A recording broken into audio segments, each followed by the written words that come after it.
دا د شفخانې ډاکټر د خپله به اوس موږ ته معلومات راکړي چې د غله څنګه راغلل دا غله خو اول شفخانې ته راغله بیا موږ ورسره ډېر ښه سلوک وکړه د دې په خاطر چې دا اسلامي امارت ته او موږ ته قبول ده ولې موږ چې د دوی زخمونه تداوي کړه دوی کوم برخورد وکړه هغه هېڅ د اسلامي امارت سره نه ښوده نو موږ په دوی وډار شو چې دا هسې نه غله نه وي دا کسان یو قسم راګیر کړه او د نور وتښتېدل کورلا کې د سلا سره یو ځای موږ سره د دې ټول ثبوت شته او هر څوک چې غواړي اسلامي امارت موږ به په لاس کې ورکړو او د اسلامي امارت نه دا خواهش کوو چې دا کسان تعقیب کړي حتی که چې موږ تر شفخانه یې راولي چې موږ په خپلو سترګو ووینو دا کسان او چې موږ په مخ کې اعدام کړي دا چې موږ شفخانه خلاصه کړې د شپې هم خلاصه کړې دې ولس هم خلاصه کړې دې ولس د خدمت پر مخ باندې 3 کسه دوی زخمیان راوړل په ملاو کې لګېدلي وو په موږ یې داسې وحشت او دهشت جوړ کړو چې طالب هېڅکله موږ داسې نه و لیدلی چې په دې دهلیز کې چغې شروع کړې د ډاکټر نورالله ښځه خور ټولې موږ ته یاد کړي دي بالاخره ورته راکوز شوم چې د خدای روی ته وګورئ چغې مه وهئ په شفاخانه کې زنانه مریضانې ماشومانې ټولې منډه کړله آیا طالب هم دا وحشت دی طالب خو موږ داسې وحشت کله نه و لیدلی لکه دا چې موږ ولیدو ټوله شفاخانه یې راته په ډار او تنګ کې واچوله اجل مې د والي صاحب ته زنګ ووهلو والي صاحب میسج مې وکړو نور ملګرو سره په تماس کې شوم ډېره خواري مې وکړه چې تاسې راغلئ بالاخره دا خلک د دې ځای نه ووتل مونږ چې د دې علاج وکړو تداوي کړو په دروازه کې نور دوی خپلو کې څه جنجال جوړ کړو چل یې مونږ ته جوړ کړو چې مونږ چور کړي د دې دپاره د خلکو نه یې موټرې اخیستې دي کلاشینکوف یې ورسره وې د اردو کلاشینکوف یې پیکاوې ټول سر نه سپین بیرغونه نو آیا دا امارات یا هغه دا خلک داسې استفاده کوي په چارهیي کې ډلې چې کتل 3 کسې دلته راوړل د امارات په نوم باندې غلطه استفاده کوي دوی خبرې چې تا وکړلې ده تاسو به د بازار کې مجاهدین ډېر لیدلي که نه نو که تاسو چېرته په دا ټول بازار کې د په رقم رنګه یې مجاهد راوښودو نو بیا صحیح ده دا به مجاهد یا به دا به طالب وي او که په دا ټول ښارونه نیول شوي د افغانستان که چېرته یو مجاهد غلا کړې وه یا یې داسې یو قضیه کړې وه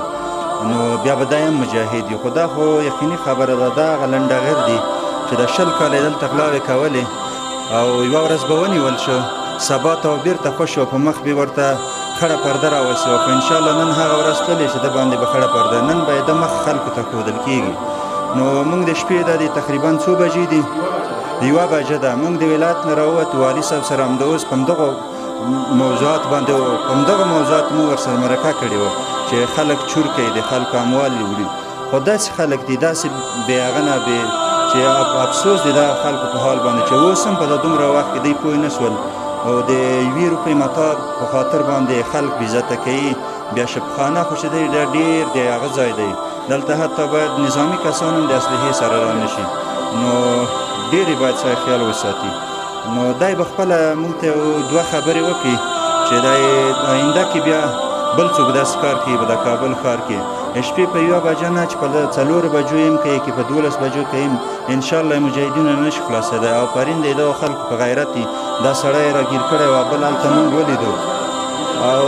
بل سړی هلته مونږ ولیدو چې مجاهدینو ټکان پرې وکړل راویې ګرځه ونیو نو چی گفتنی دارید دیگه؟ مولای صاحب محترم تشکر از شما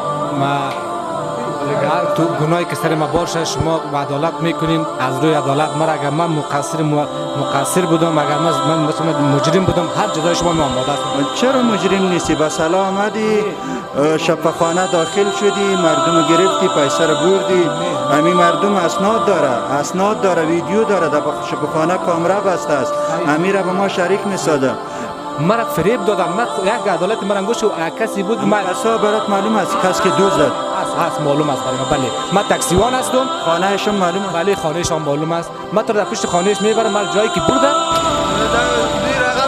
دو نفر ورسره و مساله یو پیکان ورسره و یو توپک ورسره و وای زه زخمي لرم 2 نفر زخمیان ورسره و وای دلته ډاډ را باندې وشو او موټر یې رانه و وروسته شفاخانې نه پیسې یې وړی ده او زه وروسته د باندې چې ورته جنجال یې وشو بعد د جنجال نه دی داسې وکتل یو مې ګیر کړ دی اوس کار ته راغلی زما ملګری نشانه ورته تاو شوم چې دا هم ونیسم دی داسې راغلل ته څه وظیفه لرې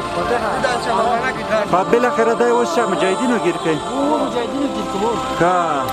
څه شی پټ کړي و شفاخانې نه پیسې